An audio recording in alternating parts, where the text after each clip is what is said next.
자, 오늘 제목은 거룩한 제사장의 옷, 거룩한 제사장의 옷, 이렇게 지었습니다. 제가 프린트 나눠드린 걸 보시면 여기 제사장의 옷이 나오죠. 네. 사실 오늘 본문이 이 옷을 설명을 하는 거예요. 그래서 너무 길어서 차라리 이렇게 그림으로 딱 보면 더 이해하기가 쉽고 와닿을 수 있어서 이렇게 실었습니다. 그러니까 28장은 하나님을 섬기는 제사장, 그 중에서도 가장 중요한 역할을 하고 있는 대제사장 한 명밖에 없죠. 예, 한 명밖에 없습니다. 그리고 그 대제사장이 죽으면 다른 대제사장이 세워지고 이런 구조거든요. 이 대제사장에 관한 내용인데 제사장이 입을 옷에 대해서, 옷의 식양에 대해서 말씀을 하고 있는 거예요. 한마디로 여기서는 이제 2절에서 이렇게 표현을 하고 있죠. 내 형 아론을 위해서 거룩한 옷을 지어 영화롭고 아름답게 할지니 라고 합니다. 그러니까 내 형 아론을 위해서 옷을 지어 입어라 라고 하니까 아론이 누구겠어요? 대제사장이겠죠. 오늘 본문이 대제사장의 옷을 얘기를 하는 거니까 이 아론은 대제사장입니다. 그런데 우리가 여기서 너무 쉽게 생각해서는 안 되는 게, 아론을 위해서 거룩한 옷을 지어서 영화롭고 아름답게 할지니라 라고 하니까 정말 아론 중심으로만 해석을 하는 경우가 있다는 거예요. 근데 사실은 그게 아닙니다. 아론은 예표로서 등장한 인물이죠. 모형이에요. 그 이유에 대해서 이따가 더 자세하게 설명을 하겠습니다. 그러니까 이 문장, 2절의 문장을 조금 정리를 하면 그래요. 내 형 아론을 영화롭고 아름답게 하기 위해서는 거룩한 옷이 있어야 된다, 이런 거거든요. 즉 아론이 대제사장인데 이 대제사장 직분은 너무나 영화롭고 아름답기 때문에 거룩한 옷을 입지 않으면 안 된다. 그에 마땅한, 그 직분에 마땅한 모습을 갖추고 있어야 된다는 것을 말씀을 하고 있어요. 이것은 대제사장 되시는 예수 그리스도의 신성이 아름답고 영화롭다는 것을 강조하기 위해서 오늘 본문을 통해서 말씀하고 계시는 거예요. 거룩한 옷을 지어서 영화롭고 아름답게 해서 내게 제사장 직분을 행하게 하라라고 4절에 기록이 되어 있죠. 거룩한 옷을 지어서 영화롭고 아름답게 하여 내게 제사장 직분을 행하게 하라. 그러니까 이 아론 입장에서는 이 옷이 없으면 사실 거룩한 제사장의 직분을 제대로 행할 수 없다고 볼 수가 있는 거예요. 하나님은 이 중요한 직분을 맡기 위해서는 이 옷을 반드시 입어야 된다, 이것을 말씀하고 계세요. 그런데 대제사장의 직분이 어떤 내용일까요? 어떤 내용을 갖고 있습니까? 대제사장도 그렇지만 제사장 다 합쳐서 그냥 제사장의 직분이라고 하면 우리가 언뜻 떠오르는 것은 죄를 범함으로써 하나님 앞으로 나아갈 수 없는 죄인들을 위해서 대신 제사를 드리는 사람이라서 제사장이죠. 대신 간구하고 대속제물을 드림으로써 하나님이 그들과 함께 하시겠다라는 언약이 성취되는 것을 경험하도록 만들어주는, 도와주는 사람이라는 거예요. 그래서 이것을 우리는 중보자, 이런 식으로 표현을 합니다. 이게 제사장 직분인데 이 점이 제사장의 옷, 이 복식을 통해서 분명히 계시가 되고 있는 것을 오늘 보게 됩니다.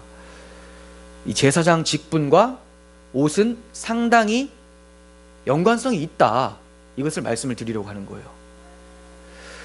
본문이 기니까 우리는 세 구조로 나누어서, 세 문단으로 나눠서 보면 좀 더 이해가 쉬울 거예요. 저는 이렇게 나눕니다. 1절부터 5절까지 좀 전에 읽었는데요.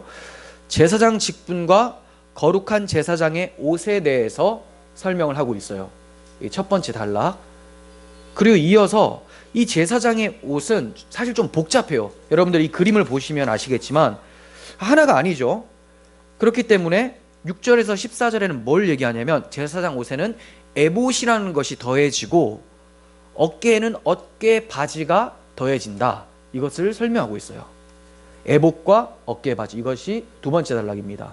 그리고 15절부터 마지막 30절까지, 오늘 본문의 마지막입니다. 30절까지는 판결 흉패에 대해서 언급을 하고 있습니다. 판결 흉패는 뭐냐면, 이따가도 설명하겠지만 여러분 이 그림을 보시면요, 제일 처음에 뭘 입을까요? 이 사람이, 우리 제일 처음에 옷 입을 때 뭐부터 입습니까? 뭐부터 입어요? 속옷부터 입죠. 뭐 바지 이래버리면 골치 아파져요, 여러분. 예, 속옷부터 입습니다. 이 사람도 속옷을 입는데, 물론 이 속옷은 우리가 생각하는 그 속옷은 아니에요. 마치 내복 같은 그런 거예요. 자, 이렇게 하얀색이 있죠, 안에. 그리고 겉옷이 뭐냐면 그 위에 파란색으로 되어 있는 게 겉옷이에요. 그리고 알록달록한 붉은빛을 띠고 있는 것이 뭡니까? 이게 에봇입니다. 에봇. 상당히 중요해요, 에봇은. 그리고 에봇 위에 가슴팍에 뭐가 있습니까? 아니에요. 흉패라는 게, 그 띠는 가슴팍이라 했는데 띠는 배에 있죠. 정확하게 들으셔야 돼요. 자, 띠는 이렇게 옷을, 벨트 같은 역할이지만 이 흉패가 있습니다. 가슴에. 이 제일 바깥에 나와 있는 거예요. 그리고 어깨에는 뭐 개역 한글에서는 견대라고 하는데 여기서 어깨 바지, 친절하게 풀어서 설명하고 있죠. 어깨 바지가 있어요. 이런 구조가 돼 있고, 그리고 이제 머리에 관도 있고, 관 위에 이제 패가 있죠. 금패. 이거는 이제 다음에 살펴볼 겁니다. 오늘은 이 옷에 대해서만 말씀을 드릴 거예요. 자, 이런 식으로 구조가 되어 있습니다. 자, 1절을 보겠습니다. 너는 이스라엘 자손 중 내 형 아론과 그의 아들들, 곧 아론과 아론의 아들들 나답과 아비후와 엘르아살과 이다말을 그와 함께 내게로 나아오게 하여. 자, 이들은 뭐냐면 형 아론이 대제사장이죠. 아론이 죽으면 그 이후에 자식들 가운데서 대제사장이 세워지고, 아론의 가문에서 대제사장이 계속 세워져요. 그러니까 이 사람들이 이제 대제사장 후보들이 되겠죠. 아론과 아론의 아들들, 그들을 하나님 앞에 나오게 하라는 거예요. 그리고 나를 섬기는 제사장 직분을 행하게 하라, 이렇게 말씀하고 있습니다. 예표로 세우신 아론 계통의 제사장과 참 제사장 예수 그리스도와의 연관성을 지금 설명하려고 예표로 주시는 본문입니다. 그렇다면 예표가 있으면 실체가 있죠. 실체가 예수님이에요. 예표와 실체는 상당히 유사한 점이 있지만 똑같으면 안 돼요. 그러면 실체하고 상관이 구별이 없어지니까. 그래서 다른 점도 있습니다. 우리는 유사성을 먼저 살펴보고 이후에 관련성에서 다른 점에 대해서도 살펴보겠습니다. 히브리서 5장 5절 보시면 뭐가 유사합니까? 이와 같이 그리스도께서 대제사장 되심도 스스로 영광을 취하심이 아니요 오직 말씀하신 이가 그에게 이르시되 너는 내 아들이니 내가 오늘 너를 낳았다 하셨고, 또한 이와 같이 다른 데서 말씀하시되 내가 영원히 멜기세덱의 반차를 따르는 제사장이라 하였다.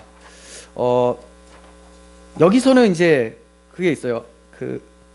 제가 좀 이거를 여기서 유사한 거는 스스로 영광을 취한 게 아니라는 거예요. 하나님이 아론이 대제사장이다 이렇게 말씀해 주셨죠. 아론이 대제사장이다. 예수님이 그 직분을 감당하시기 위해서 예수님을 보내주신 분도 하나님이에요. 이런 부분에서 굉장히 유사합니다. 하나님이 세웠습니다. 근데 여기서도 좀 다른 점이 나타난다는 거죠. 뒤에 뭡니까?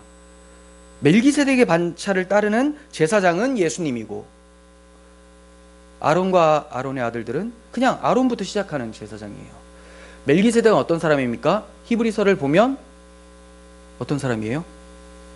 히브리서를 보면 이 사람에 대해서 모르겠다. 사실 이게 답입니다. 모르겠다. 이 땅의 사람이 아닌 것 같다. 뭐 족보도 없고 엄마 아빠도 누군지 모르겠다라는 것이 히브리서 기자의 설명이에요. 즉 예수님은 이 땅의 사람이 아니다. 하나님이 보내주신 세우신 특별한 대제사장이다라는 것이 다른 점이고, 유사한 점은 그래도 하나님이 세워주신 것은 아론도 맞다는 거죠. 하지만 아론은 이 땅에서 한시적으로 세워지는 사람이고, 예수님은 하늘에서 보내심을 받은 대제사장이다라는 것을 보게 됩니다. 또 다른 점 봅니다. 맹세로 세워진 분이에요. 예수님은. 히브리서 7장 21절인데요. 그들은 맹세 없이 제사장이 되었으되 그들은 누구냐면 아론과 아론의 계통이에요. 오직 예수는 자기에게 말씀하신 이로 말미암아 맹세로 된 것이라. 주께서 맹세하시고 뉘우치지 아니하시리니 내가 영원히 제사장이라 하셨도다. 자, 이건 설명이 이렇습니다. 하나님께서 아론과 그의 계통을 제사장으로 불러주셨지만 하나님이 이들을 세우시고 맹세는 하지 않았어요. 맹세라는 것은 최후의 확정이죠. 최후의 확정이라는 건 뭐예요? 이게 끝이다, 이게 결말이다, 이런 거예요. 근데 왜 맹세를 안 하세요? 예표니까. 지나갈 거라는 거예요. 설명하기 위한 도구로서 등장이 됐었던 거죠. 하지만 오직 예수는 자기에게 말씀하신 이로, 하나님이죠, 하나님의 맹세로 된 것이다, 이렇게 얘기를 해요. 그러니까 하나님의 명예가 누구에게 달려있다는 겁니까? 예수님, 대제사장이신 예수님에게 명예가 달려있다는 거예요. 왜? 맹세를 했는데 이것이 파기되어지면 하나님의 이름이 먹칠을 당하게 되기 때문에. 그래서 맹세하시고 뉘우치지 아니하시는 거죠. 내가 영원히 제사장이다, 이렇게 말씀하세요. 그러니까 구약 성경의 모든 제사장 직분은 이 영원한 예수 그리스도라고 하는 대제사장을 보여주시기 위해서 등장했던 것이고, 이 영원한 대제사장이 등장하면 이후의 대제사장 직분은 아무것도 아니게 되는 거예요. 더 이상 유대인들 중에서 대제사장이 이런 거 나오면 안 되는 거예요. 왜? 영원이니까. 영원히 예수님이 제사장이니까. 또 다른 점이 있습니다. 약점이 없는 온전하신 하나님의 아들이라는 점이 달라요. 히브리서 7장 28절 봅니다. 율법은 약점을 가진 사람들을 제사장으로 세웠거니와, 자, 이 말은 흠이 있다, 죄가 있다, 연약함이 있다, 이런 거예요. 그런데 율법 후에 하신 맹세 말씀은 영원히 온전하게 되신 아들을 세우셨느니라, 이렇게 말씀하죠. 하나님의 맹세로 영원히 온전하게 되신 아들을 세웠다. 그러니까 이분은 죄가 없으신 분이라고 히브리서에서는 설명을 하고 있는 거예요. 그리고 또 자기 피로, 예수님은 자기 피로 하나님께 나아가도록 연결을 시켜주시는 대제사장이에요. 이게 무슨 말이냐면, 이전에 모든 제사장과 대제사장들은 자기 피가 아니라 흠없는 어린 양 또는 송아지, 이런 것들을 통해서, 대속 제물을 통해서 하나님께 나아가도록 길을 열었어요. 또 길이 확실하게 열린 것도 아니고 1년에 한 차례 대속 제일에만 들어갈 수가 있었었죠. 궁극적으로 죄가 사하여진 것은 아니었던 것이죠. 그리고 자기의 피로 한 것도 아니고, 이것이 히브리서 9장 12절에 나오는데요. 염소와 송아지 피로 하지 아니하고 예수님은 오직 자기 피로 영원한 속죄를 이루사 단번에 성소에 들어가셨느니라. 한번 생각해 보십시오. 누가 재물을 가지고 와서, 죄를 지어가지고 재물을 가지고 와서, 대제사장이시여, 내가 죄를 지었기 때문에 하나님 앞에 우리 모든 백성이 나아갈 수 있도록 이 재물을 바쳐주십시오라고 하는데, 그 대제사장이 알겠습니다 하고 그 재물을 안 가지고 그냥 들어가는 거예요. 그럼 뒤에 백성들 난리가 나겠죠. 뭐 하시냐, 죽습니다. 대속은 고사하고 이 대제사장도 죽어버려요. 가면 큰일 나요. 들어갈 수도 없어요. 자기를 위해서도 제사를 하고 제물을 드리고, 그리고 사람들이 가지고 온 제물을 가지고도 제사를 하고, 이렇게 해서 들어가는 대제사장이 구약의 대제사장인데, 예수님은 그게 아니라 필요 없어. 그럼 뭡니까? 하나님께서 친히 준비하신 대속제물이 있다. 많이 들어봤죠. 멈춰라. 아브라함이 이삭을 바칠 때 멈춰라. 그리고 나무를 딱 보니까 여기에 뿔이 걸려가지고 상처나지 않은 상태로 어린 양이 있었었죠. 이와 같이 예수님은 필요 없어. 대속제물 필요 없어. 왜? 내가 나를 드릴 거니까. 이거예요, 이거. 그러니까 완전한 차별성이 나타납니다.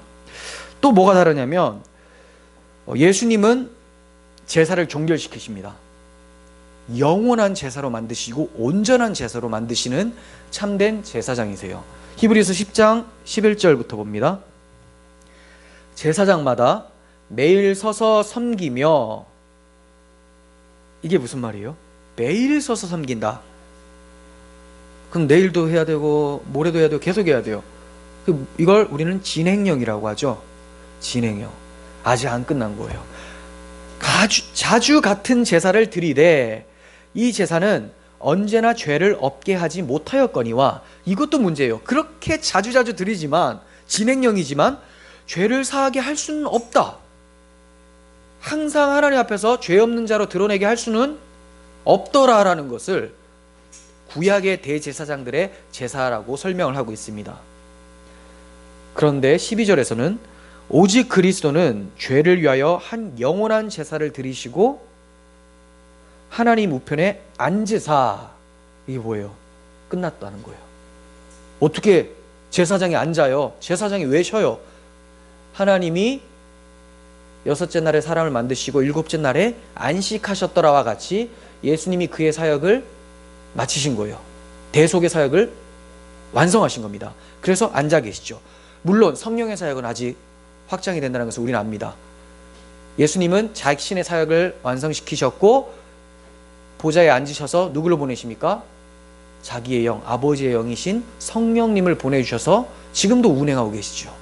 그래서 그렇게 역동적인 성령의 역사를 보여줄 때는 예수님이 앉아있다고 표현 안 하고 또 서 계신 것을 표현해요. 스데반 집사님이 돌에 맞을 때는 예수님이 막 서게 돼요. 이거 뭐예요? 성령이 지금 운행하시는 성령의 행전이잖아요. 그걸 말씀하고 있는 것이죠. 하지만 예수님의 사역, 대속의 사역은 앉으심으로 끝났다라는 것을 히브리서 기자가 설명을 하고 있는 거죠. 그리고 이 끝낸 사역이 왜 끝났느냐? 영원한 제사로 효력이 있기 때문에. 근데 그게 한 번이다. 한 영원한 제사, 이렇게 설명하고 있습니다. 13절 계속 봅니다. 그 후에 자기 원수들을 자기 발등상에 되게 하실 때까지 기다리시나니, 재림의 때를 말씀하시는 거죠. 그가 거룩하게 된 자들을 한 번의 제사로 영원히 온전하게 하셨느니라. 그분이 거룩하게 된 자들, 즉 자기 안에 자신을 믿어 하나님의 백성으로 구별된 자들을 한 번의 제사로 영원히 온전하게 하셨다. 이 한 번의 제사는 아까 앞에서 말씀드린 자기 피로 영원히 온전하게 하셨다. 그러니까 우리가 신앙생활 하면서 예수를 진짜 믿는다면 구원에 대해서 막 혼란스러워 하시면 안 돼요. 진짜 믿는다면 하나님의 오래 참으심과 그리고 풍성하신 은혜, 자기 아들을 내어주신 그 하나님의 은혜에 초점을 맞추셔야 되는데, 내 지금 컨디션에 따라서 내가 지금 구원 이렇게 되면 지옥 가는 건가? 이렇게 되면 천국 가나? 이런 것으로 생각하시면 안 된다는 거죠. 물론 우리가 죄를 범했을 때는 그 사고가 순간적으로 찾아오는 것이 마땅하다고 말씀드렸어요. 죄를 범했음에도 불구하고 끄떡없는 확신을 가지고 있다면 문제가 있죠. 죄를 싫어하시는 성령께서 일부러 근심케 하시는 건데. 자, 그리고 또 마지막으로 다른 점 말씀드립니다. 구약의 대제사장들의 직분은 계속 갈렸습니다. 무슨 말이냐면 사람이 생명이 유한하니까 죽으면 다음 제사장이 세워지고, 또 7, 80 살다가 또 죽으면 그 다음 제사장이 세워지고, 이렇게 되죠. 그런데 예수님은 어떻게 됩니까? 영원히 계심으로. 히브리서 7장 24절부터 보세요. 예수는 영원히 계심으로 라고 되어 있죠. 그 제사장 직분도 갈리지 아니하시느니라. 예수님 죽지 않으셨어요. 죽었다가 어떻게 되셨습니까? 살아나신 것이 현재예요. 죽으신 것은 기정사실이지만 살아나셨기 때문에 성경에서는 잠자는 자들의 첫 열매가 되셨도다 라고 해요. 잠자셨다는 거죠. 깨어나시니까. 그래서 영원히 계십니다. 예수님이 죽으셨다고 해서 부활하지 않으셨다면 다른 제사장이 필요했을 거예요. 하지만 예수님은 부활하시고 승천하셔서 하나님 보좌 우편에 앉아 계심으로써 종결하시고 영원한 한 제사를 지내시고 영원한 대제사장으로서 우리와 함께 하신다라는 것을 히브리서 기자가 말씀하고 있습니다. 이러한 대제사장이 우리에게 있다는 것이 얼마나 큰 복입니까? 여러분, 진짜 구약의 대제사장이 자기 옆에 있어도 막 든든함을 느끼지 않겠습니까? 아론의 계열들은 우리 할아버지가 대제사장이고 우리 형제 중에서 대제사장이 될 수도 있고 내가 될 수도 있겠다, 막 이런 뿌듯함을 가지고 있는데 히브리서 기자는 그렇게 표현 안 해요. 그들을 부러워하는 것이냐, 너희가 가장 큰 복된 자다, 이렇게 설명하고 있어요. 왜? 그분은 영원히 계시고 우리 함께 계시기 때문에. 그분이 영원히 계시고 우리와 함께 계신다라는 것이 무엇을 가리킵니까? 하나님께 언제든지 나아갈 수 있게 되었다라는 것을 내포하고 있는 거잖아요. 그러니까 복이죠. 이분은 그냥 대속의 구원을 이루어내시고 졸고 계시는 분이 아니에요. 뭐 하시는 분입니까? 지금도 끊임없이 우리를 위해서 하나님 앞에서 간구하고 계시는 분이라고 성경은 말씀하고 있습니다. 히브리서 7장 25절을 봅니다. 그러므로 자기를 힘입어 하나님께 나아가는 자들을 온전히 구원하실 수 있으니 이는 그가 항상 살아계셔서 그들을 위하여 간구하심이라. 항상 살아계셔서 그들, 여기서 그들이라고 하면 와닿지 않죠? 자기 이름을 넣어보세요. 항상 김인수를 위하여, 항상 정유경을 위하여 간구하시는 분이시다. 이렇게 되는 거죠. 지금도 우리가 잘 때도 예수님은 졸지도 주무시지도 아니하십니다. 끊임없이 하나님 앞에 나아갈 수 있도록 간구하고 계세요. 왜 간구하십니까? 예수님 왜 간구하실까요? 우리가 엉뚱한 데로 향하지 않도록, 우리 마음이 하나님께 나아갈 수 있도록 그 길을 계속 열어놓고 계신다는 거예요. 그럼 우리는 뭐 해야 돼요? 끊임없이 그 간구하심에 힘입어서 하나님을 찾아야 되는 거죠. 하나님께 끊임없이 나아가야 돼요. 그런데 예수님은 계속 간구하시는데 우리는 졸아요. 그 간구를 무의미한 것처럼 만들어 버리려고 노력하는 우리들의 자세, 뭐 노력이라고 하긴 그렇지만 결국 게으르기 때문에 안 나아가는 건데, 이런 거 있잖아요. 이런 말, 아무것도 하고 있지 않지만 더욱 격렬하게 아무것도 하고 싶지 않다. 그런 것처럼 우리가 너무 안 하니까 예수님은 계속 기도하는데 생명줄 계속 연결하라고, 하나님 앞에 나아가라고. 근데 우리는 너무나 기도하지 않고, 너무나 말씀 보지 않고, 너무나 묵상하지를 않아요. 묵상. 여러분, 공부를 많이 하는 게 중요한 게 아닙니다. 그것도 필요해요. 기도하는 거 매우 중요합니다. 공부를 했으면 기도를 해야 되죠. 근데 이 기도가 제대로 된, 공부한 것을 제대로 정말 녹여서 기도로 나아가려면 뭐 해야 되는 줄 아세요? 공부하신 것을 묵상을 하셔야 돼요. 말씀 보시면서도 묵상하시고, 걸어 다니시면서도 묵상하시고, 뭐 산책하실 때 뭐 운동 잘 하십니까? 모르겠습니다. 산책하실 때 이어폰 끼고도 막 하잖아요. 그럴 때 성경 통독도 뭐 들으시고 하는데 잠깐 멈추고 이제 이 말씀에 대해서 어떤 의미인지도 계속 생각해 보는 것이 너무나 중요해요. 청교도 선배님들은 공원에서, 한적한 공원에서 걸어 다니면서 묵상을 자주 했다고 합니다. 그렇잖아요. 우리가 여러분 침대에 딱 누워서 오늘 말씀 묵상해봐야지 하고 있어요. 그러면 누가 찾아옵니까? 졸음이 찾아오죠. 그래서 이것을 청교도들은 알았어요. 움직여라. 신체가 움직이고 일 때 정신도 같이 활발하게 움직여요. 저 같은 경우는 지금 쉽지가 않은 상황이에요. 자주 누워 있어요. 좀 거동이 불편한 상태라서. 그래서 그러다가 자주 졸음을 맞이하게 되는데, 여러분 걸을 수 있을 때 많이 걸으시면서 묵상 깊이 하시고, 지금도 여러분들을 위해서, 나를 위해서 간구하시는 그 예수님을 기억하시고 하나님 앞에 나아가시길 바랍니다. 자, 이제 6절부터 14절의 내용을 살펴볼 거예요. 대제사장을 통한 이러한 큰 복이 제사장의 옷을 통해서 어떻게 나타나고 있는지를 두 번째 단락에서 설명을 하고 있습니다. 이 대제사장을 통해 오는 큰 복들, 엄청 복이 많잖아요.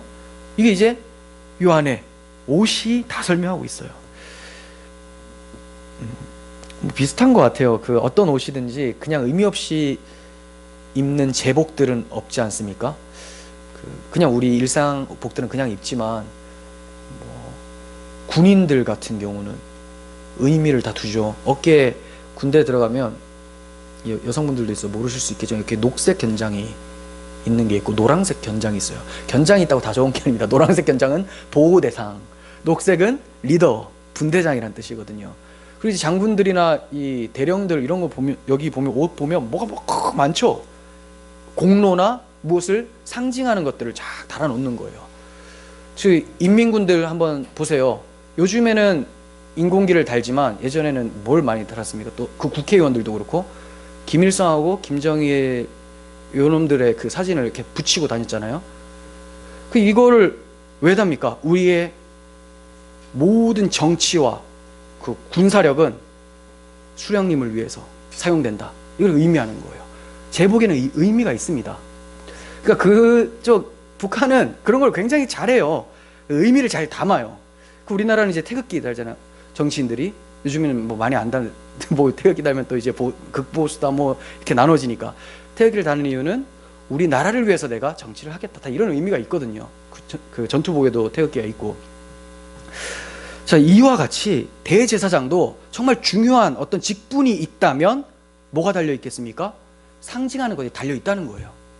이것을 보도록 하겠습니다. 6절, 그들이 금실과 청색과 자색, 홍색 실과 가늘게 꼰 배실로 정교하게 짜서 에봇을 짓되 그것에 어깨바지 둘을 달아 그 두 끝을 이어지게 하고 라고 합니다. 에봇, 아까 살펴봤죠?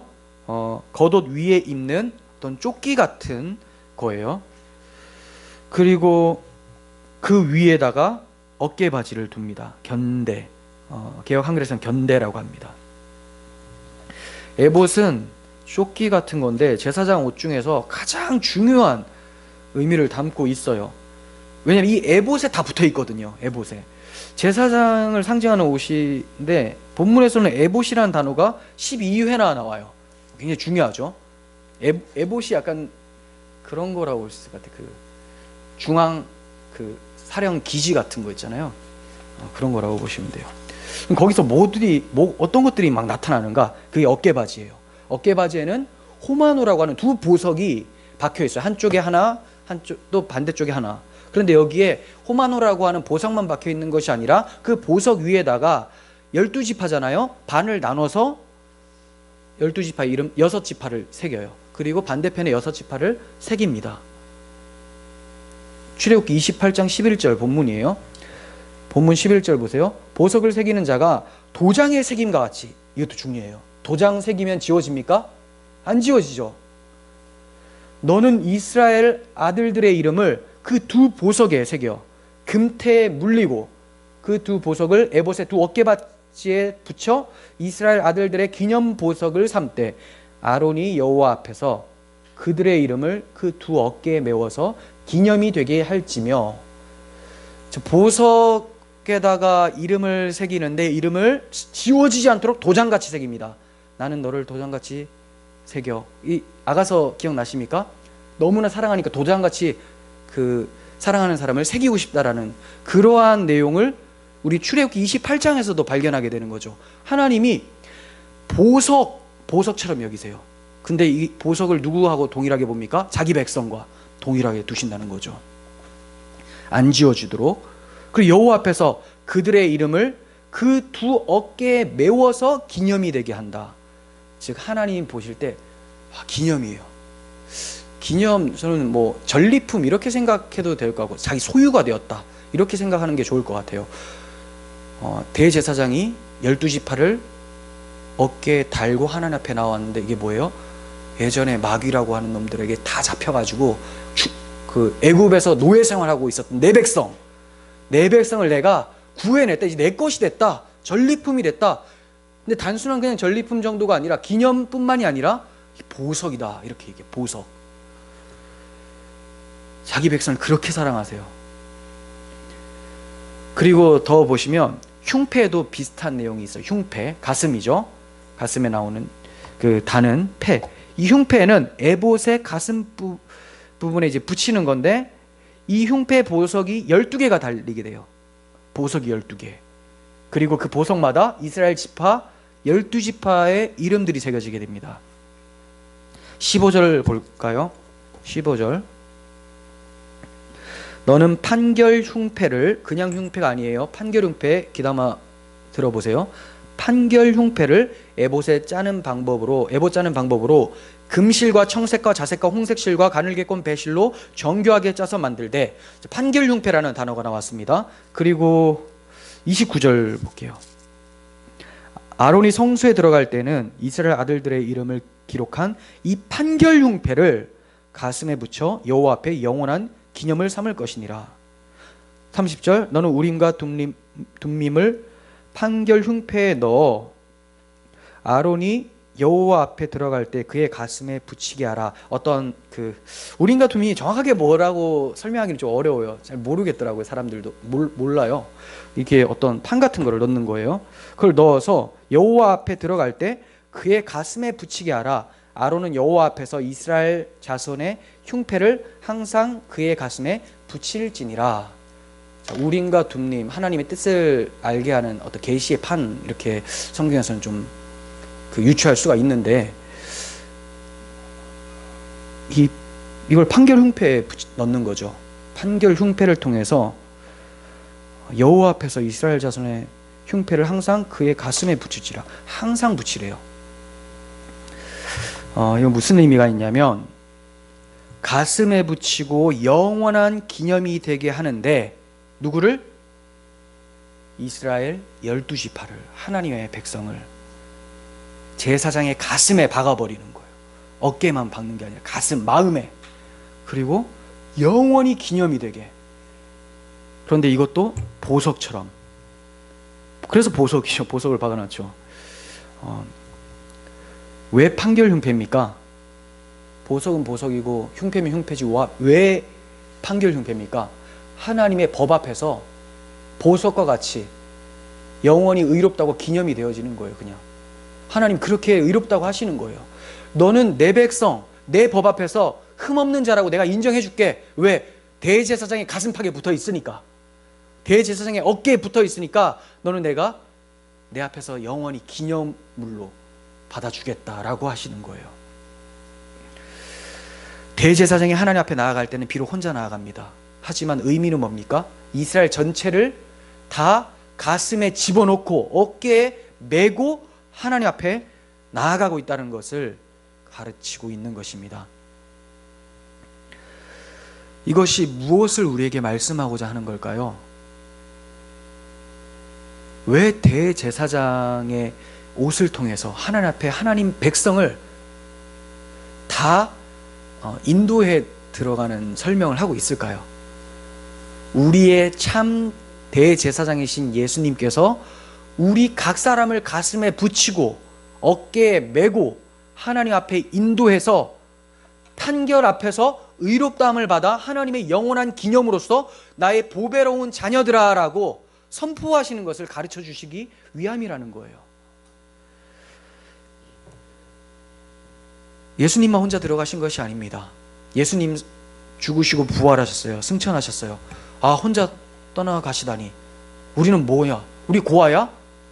고아와 같이 너희를 내버려 두지 않는다 라고 주님께서 말씀하셨잖아요. 그래서 성령을 보내주셨습니다. 그 성령으로 인해서 우리가 그리스도께서 거기에 계신 것처럼 우리의 영혼은 지금도 하나님 앞에 나아가고 있고, 주님 다시 오실 때 우리가 주님과 같은 부활의 몸을 입었을 때는 우리가 완성된 영화로운 몸을 입고 영혼이 하나가 되어서 하나님 앞에 나아가 하나님을 기뻐 찬양하게 될 것을 말씀하고 있는 것입니다. 히브리서 9장 11절 봅니다.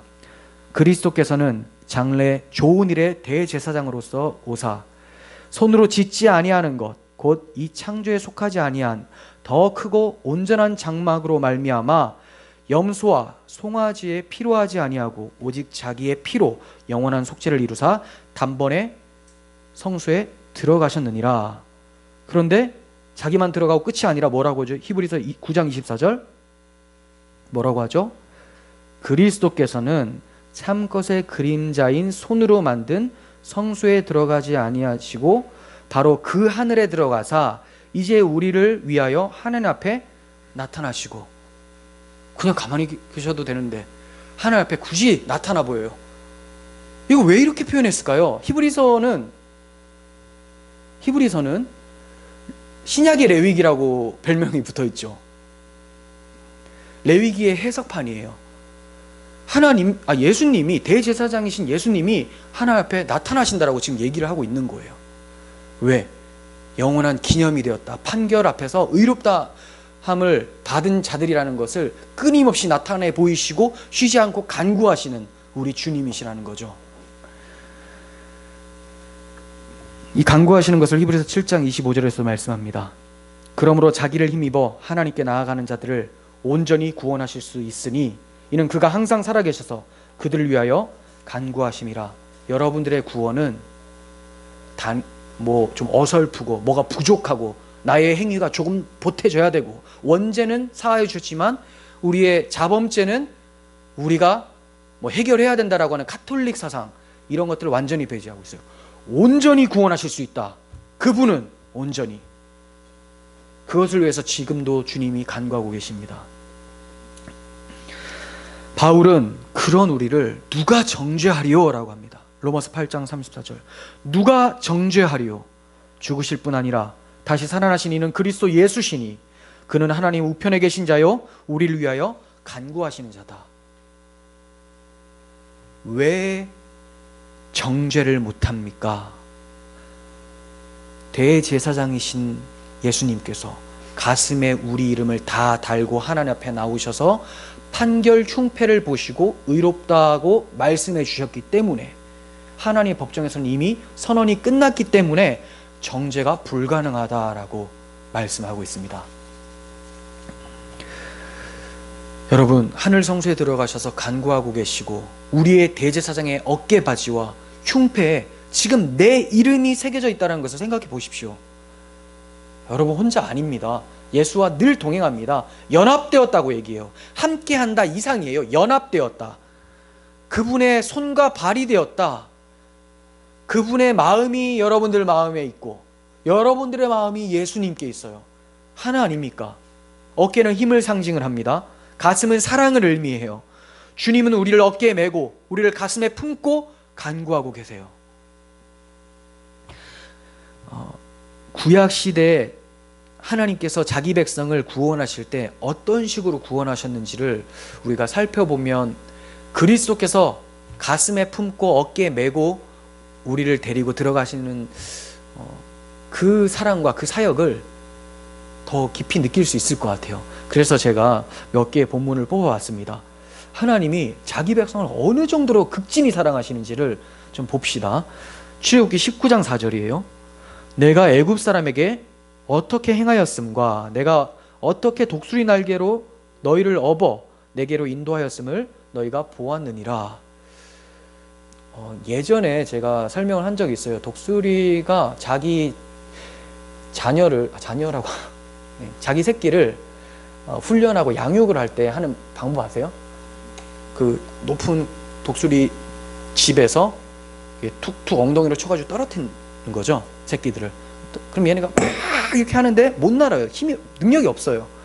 그렇지만 밑으로 또 내려가서 받아가지고 다시 올리고 이걸 계속 반복을 하죠. 날개가 워낙 크니까 대단해요. 우리 하나님이 독수리 같대요. 독수리 날개를 우리를 업었대요. 독수리는 어쩌다 떨어뜨릴 수도 있을 거예요. 물론 하늘의 왕이라고 막 표현이 되는 그런 독수리지만 온전한 힘은 없잖아요. 우리 하나님은 아무도 안 떨어뜨린다는 거예요. 우리를 양육시키고 광야에서 자기 백성을 양육을 시키는데 구원할 자, 진짜 자기 백성을 한 명도 빠짐없이 다 들어가게 하신다는 것이 성경의 메시지입니다. 그렇게 훈련하고 계세요. 근데 훈련하실 때 그 아버지의 마음은 어떨까요? 아프죠. 무서워하고 울고 있으니까. 떨어질 때 막 독수리가 그냥 난 떨어지고 있구나 이렇게 떨어집니까? 아빠 이거 왜 이래 나한테 하면서 막 원망하잖아요. 진짜 뜻은 자기 아버지 뜻은 모르고 막 원망하는 거예요. 답답해요. 마음 아파요. 하지만 받아냅니다. 그게 아버지의 사랑이에요. 훈련하기 위해서. 우리는 우리만 힘들 거라고 생각을 합니다. 광야를 통과할 때 여러 가지 시험과 환난이 찾아오면 하나님 보고는 계세요? 라고 하지만 여러분 누가 더 아플까요? 부모님이 더 아파요. 그 모습 보고 있는 부모님이 더 아프다는 거죠. 우리가 이러한 하나님의 사랑을 너무 자주 잊고 지낼 때가 많습니다. 다 읽지는 않겠지만 시간 관계상 여러분 신명기 1장 31절도 보시고요. 나중에 이사야 46장 3절과 4절도 보시길 바랍니다. 다 그런 겁니다. 하나님께서 품에 안고 구해내신다. 이것을 얘기를 하고 있어요. 예수님의 어깨와 가슴에 달린 보석을 떼어낼 사람이 누가 있을까요? 누가? 바로 왕이 실패했어요. 못 떼어냈어. 떼어낼 수 있을 거라고. 막 출애굽하는 거 막 쫓아가가지고 막 하잖아요. 그러다 어떻게 됩니까? 죽어요. 막 다 죽어. 못 떼어내요. 손도 못 떼요. 왜? 주님 어깨에, 주님 가슴에 새겨졌기 때문에. 주님이 그냥 주님이 아니잖아요. 전능하신 하나님의 아들이잖아요. 세상에 주님 많습니다. 자기들이 섬기는 신들 많아요. 하지만 그들은 능력이 없어요. 하지만 우리 주님은 능력이 있죠. 하나님의 아들이니까. 천지를 창조하신 하나님이니까 아무도 건드릴 수가 없습니다. 그래서 바울이 자신 있게 얘기를 하잖아요. 우리를 그리스도의 사랑에서 끊을 수가 없다. 그 어떤 것도 끊을 수가 없다. 8장의 핵심이 여기 있어요. 그 사랑에서 아무도 끊을 수가 없더라. 왜? 그분이 하나님의 아들이고 하나님의 아들이 자기 피를 내어 흘리심으로 우리를 사셨기 때문에. 이사야 22장 22절 보십시오. 내가 또 다윗의 집의 열쇠를 그의 어깨에 두리니, 그는 메시아 그리스도를 얘기합니다. 다윗의 집의 열쇠를 그의 어깨에 두리니 그가 열면 닫을 자가 없고 닫으면 열 자가 없으리라. 무엇을 여실까요? 천국문을 여시고 들어가게 하시면 아무도 닫을 자가 없고, 닫아놓고 이제 끝났다라고 하면 열 자가 없어요. 반대로 하나님을 거역하고 예수 그리스도를 비난하고 믿지 않은 사람들의 지옥문을 여시면 아무도 싫습니다, 그거 닫아주세요 할 수가 없어요. 생사화복과 판결이, 모든 판결이 이 예수님께 있습니다. 그래서 바울은 우리가 그리스도의 심판대 앞에 설 것이다 라고 표현합니다. 로마서 14장에서는 그리스도의 심판대 앞에 선다. 그분이 심판자입니다. 판결 나왔다고 해서 뭐 우리나라처럼 뭐 판결하면 잘했다, 그리고 또 자기가 원하지 않는 것을 하면 못했다, 저 판사 집어쳐라 라고 하면 뭐 이제 그 판사 다음에 서기 어렵고 막 이런 것도 있잖아요. 그 심적으로. 그렇잖아요. 예수님은 입을 다 막아버립니다. 아무도 예수님 앞에서 항의를 할 수가 없어요. 너무나 확실하게 공의와 사랑을 보여주셨기 때문에. 어디에서? 자기 피를 흘리신 십자가에서. 하나님께서 이렇게 우리를 사랑하셔서 너희의 구원은 확실하다, 내 가슴에 있고 내 어깨에 있다라고 말씀하고 계십니다. 예수님께서 잃어버린 양 비유를 하셨어요. 100마리 중에 한 마리 양이 길을 잃으면 그 목자가 99마리를 버려두고서라도 반드시 찾아낸다. 내가 찾아올 때 어떻게 찾아옵니까? 보통은 목자가 양을 칠 때는 얘들아 일로 와 하면 오잖아요. 근데 지금 잃어버린 양을 찾았을 때는 그렇게 안 해요. 자, 이제 따라와라 이렇게 안 해요. 어깨에 메고 온다라고 표현이 되어 있습니다. 어깨에 메고 온다. 아무도 이 양을 빼앗을 자가 없어요. 하나님의 구원은 확실해요.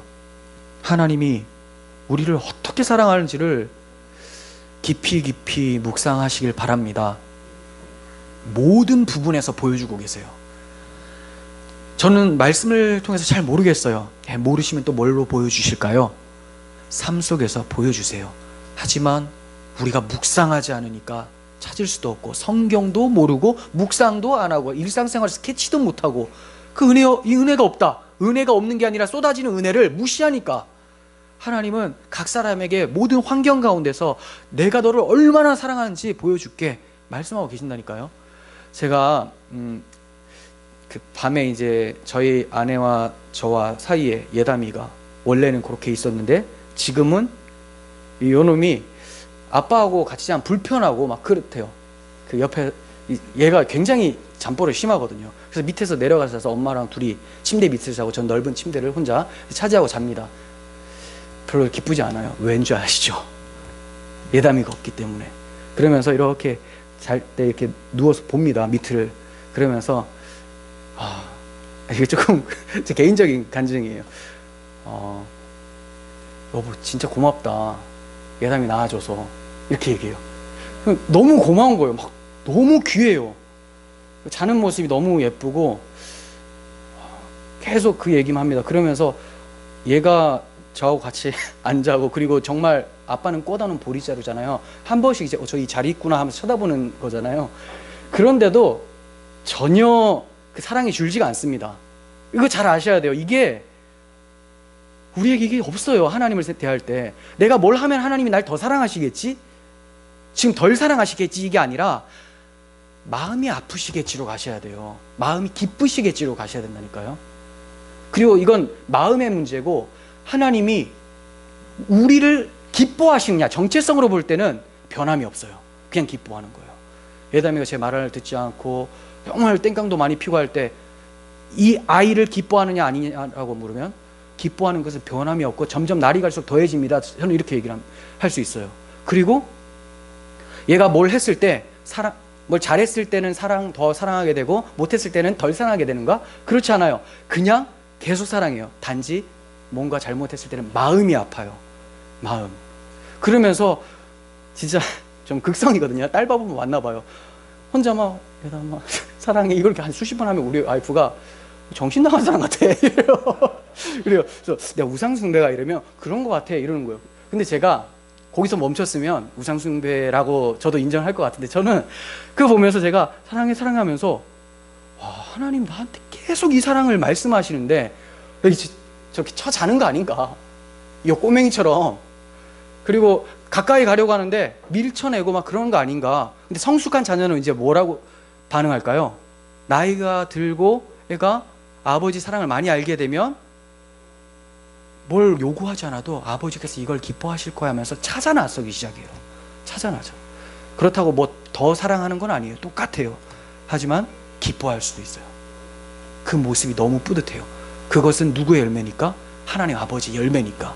우리 마음에서 역사하시는 성령께서 우리의 영과 더불어서 친히 하나님의 자녀인 것을 증언을 해내고 계세요. 로마서에서 8장에서 말씀하잖아요. 성령께서 우리의 영과 더불어서 하나님의 자녀라는 것을 증거하신다는 거예요. 그냥 마음에서만 정신승리 이걸 말씀하는 게 아닙니다. 여러분 삶 속에서 계속 변화되는 모습도 보여지게 하시고, 그럼으로써 하나님의 자녀가 어떠한 자들인지를 내 영도 깨달을 수 있도록 가르쳐주고 계신다는 거예요. 그래서 아까 찬양할 때 이 사랑이 너무 느껴져서 그래서 너무 감사하고 막 눈물이 많이 났었습니다. 계속해서 이제 목사님한테 찬양 인도를 해달라 해야 될 것 같아요. 왜냐하면 본인이 찬양을 좀 하면 좀 잘 안 되더라고요. 저는 누가 찬양을 하면 집중하고 가사도 더 집중하게 되고 이런 게 있어서 참 많은 은혜를 받았습니다. 좀 간증이 길어졌네요.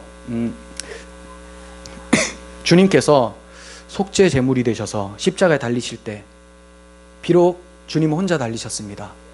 하지만 우리의 영혼은 예수를 믿을 때 시간을 초월해서, 영혼은 시간을 초월합니다. 장소도 초월할 수 있습니다. 시간을 초월해서 어디에 가 있습니까? 그리스도의 십자가, 2000년 전에 지신 그 십자가에 함께 있다는 것이 믿음으로 보여지게 되는 것입니다. 이것이 바라는 것들이 실상입니다. 믿음은 바라는 것들이 실상이에요. 내 영혼이 주와 함께 죽었다. 그때 거기 너 있었는가? 묻잖아요. 예, 있었습니다. 이게 믿음입니다. 그 어깨에 우리를 매시고 가슴에 우리를 품으시고 십자가를 담당하셨습니다. 그리고 부활하셨습니다.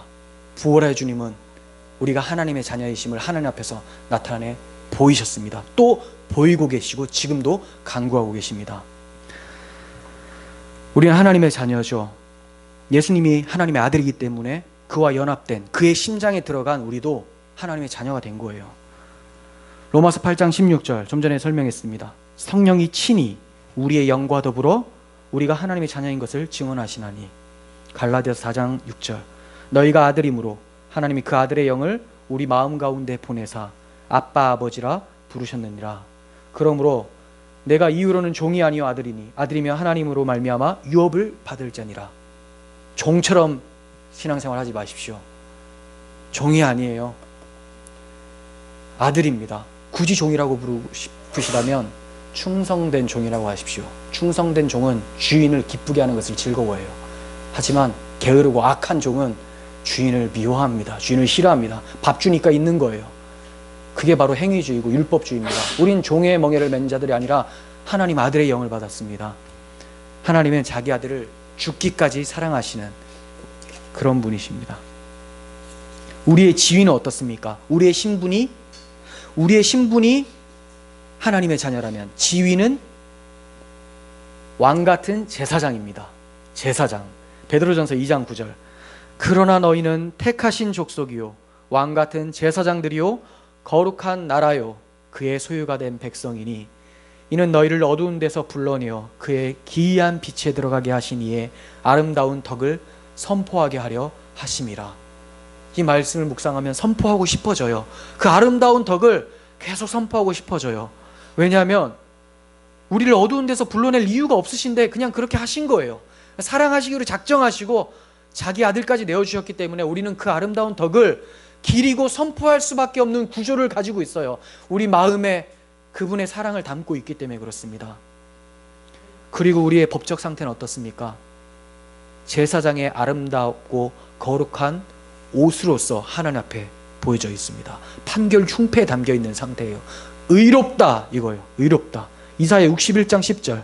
내가 여호와로 말미암아 크게 기뻐하며 내 영혼이 나의 하나님으로 말미암아 즐거워하리니 이는 그가 구원의 옷을 내게 입히시며 공의의 겉옷을 내게 더하심이 신랑이 사모를 쓰며 신부가 자기 보석으로 단장함 같게 하셨음이라. 아멘. 우리는 법적으로 이미 구원받았다라고, 구원의 옷을 입히셨다고 고백을 하시면 돼요. 그게 우리들의 법적 상태입니다. 하나님의 자녀며 직무로는 제사장의 역할을 하고 있고 법적 상태는 의로운 백성입니다. 그렇다면 우리의 책임과 의무가 무엇이겠습니까? 똑같이 가면 됩니다. 우리가 받았던 것, 제사장처럼 하나님을 섬기는 것, 밤낮 쉬지 않고 하나님을 섬기는 거예요. 그럼 뭐 교회 봉사 많이 하고 이것만을 말하는 게 아니에요. 그것도 맞아요. 또 맞습니다. 근데 외형적인 거죠. 본질적인 건 뭐예요? 끊임없이 하나님을 섬기는 것은 내가 그리스도 안에서 살아가는 것, 십자가의 구원을 발견하고 즐거워하는 것을 하나님을 섬기는 것이라고 합니다. 왜? 제사장이신 예수님 안에 있기 때문에, 제사장이신 그분이 계속 하시니까. 그리고 이제 우리는 그 대제사장이신 분을 전하는 사람으로서 세미 중보자, 이런 말씀은 좀 또 신학 날카로운 사람들이 뭐 공격하겠지만 진짜 중보자이신 예수님을 소개하는 자로서 제사장의 직무를 감당해야 되는 거예요. 그게 우리 책임과 의무죠. 로마서 15장 16절 쉬운 성경으로 보겠는데요. 여기는 사도 바울이 자신의 직무, 자신의 책임에 대해서 잘 설명하고 있습니다. 하나님께서는 나를 이방인을 위한 그리스도 예수의 일꾼이 되게 하셨습니다. 나는 이방인들이 성령으로 거룩하여지고 하나님께서 받으실 만한 제물이 되도록 하기 위해 하나님의 복음을 전하는 제사장의 직무를 담당하였습니다. 나는 제사장의 직무를 담당했습니다. 어떤 제사장? 하나님의 복음을 전하는 제사장.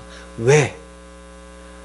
이방인들이 하나님 앞에서 거룩하여지고 하나님께서 받으실 만한 제물이 되도록 도와주는 제사장의 직무를 받았고 담당하고 있다. 바울만 받았습니까? 우리도 왕같은 제사장이라고 베드로 사도가 얘기를 했어요. 우리도 이 책임과 직무를 잘 감당했으면 좋겠어요. 종으로서 감당하는 게 아닙니다. 자녀로서, 사랑받는 자녀로서 충분히 더 감당하고도 더 할 거 없습니까? 이렇게 감당해낼 수 있는, 고백해낼 수 있는 그런 하나님의 귀한 충실한 종, 자녀였으면 좋겠습니다. 하나님 앞에 나아가는 여러분, 여러분의 어깨에는 누구의 이름들이 새겨져 있습니까?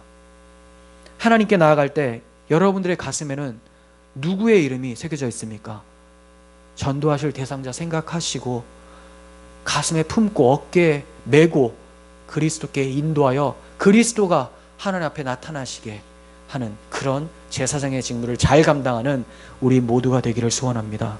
예수님의 이름으로 기도하면서 마치겠습니다. 거룩하신 하나님 아버지,